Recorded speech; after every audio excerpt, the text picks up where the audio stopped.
The stock of the day is brought to you by IG, Australia's #1 CFD provider. Trade over 17,000 markets with extended trading hours on key US shares and competitive spreads, all on an award-winning platform. Get started at IG.com. The stock of the day is Telix Pharmaceuticals, ticker code TLX.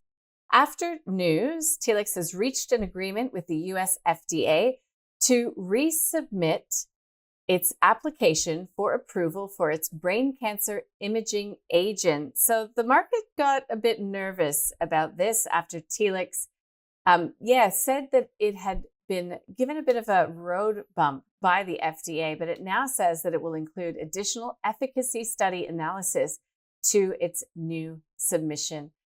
And we received that comment from a viewer a couple of days ago, Simon, who said he wanted to buy Telix for a while, but considered it overvalued when it started to fall upon announcing that SEC notice in relation to the FDA. He thought about buying it as the drop in the share price was overreaction, and he's been buying it progressively as it has continued to fall. He's now starting to think he just may have caught a falling knife. So falling knife or bargain at these prices. Of course, it's one of the best performers on the 200 today. But Luke, in your view, is this resubmission normal course of activity, and we will continue to see Telix hitting goals from here? Yeah, I'm not sure. I think, playing the FDA game can be a bit hit and miss, or very hit and miss, or really hard to do consistently. I think Telix is kind of the opposite of Neuron. So Neuron, you're getting a product that's already up and running, already growing, already doing quite well, and the market cap covers that, and you get the second product for free, or the upside from the potential second product for free. Telix has got one product, and then the market's really pricing in kind of the sales from the second product, and that's why the share price has fallen. Is that hasn't quite eventuated as the market was expecting, that approvals process. So I think it's a good example of probably, you want to keep your optionality open with these biotechs, because kind of anything can happen. With that in mind, I think it probably, given that the headwinds and the uncertainty that's been thrown up by the FDA here for Telix, I'd probably be pretty cautious about buying this one.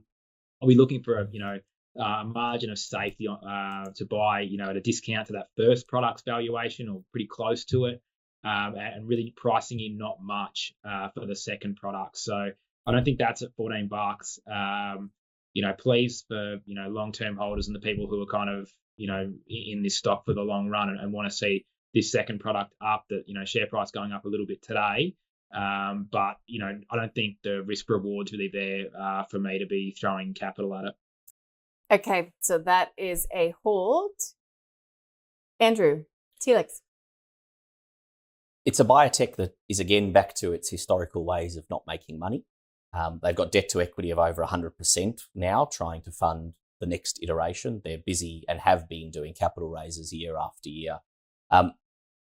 Biotechs, with the exception of a couple, and we talked about two of them today in Clinuvel and CSL, tend to be not very good investments, even though they do wonderful things for the world. So on the one hand, I really hope Telix succeeds, because I think it would be great for all of us from a medical point of view. But as an investment, I think it's best summed up by a quote from Terry Pratchett, which is from his book Going Postal, which said that he recognized that hope.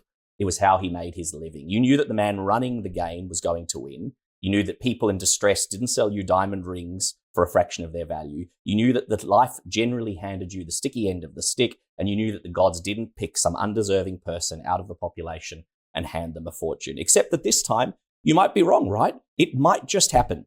And that's known as the greatest of treasures, which is hope. It was a good way of getting poorer really very quickly and staying poor. But it could be you. It just wouldn't be. Okay, so that is a sell for Telix. Absolutely. Okay, so if you've made some money, perhaps you'd consider that. That is the stock of the day, being Telix. So thank you to my guests, Luke Laird from Seneca Financial Solutions and Andrew Coleman from Team Invest. The stock of the day was brought to you by IG. Trade over 12,000 shares and ETFs, including major tech giants with extended hours on an award-winning platform. Get started at IG.com.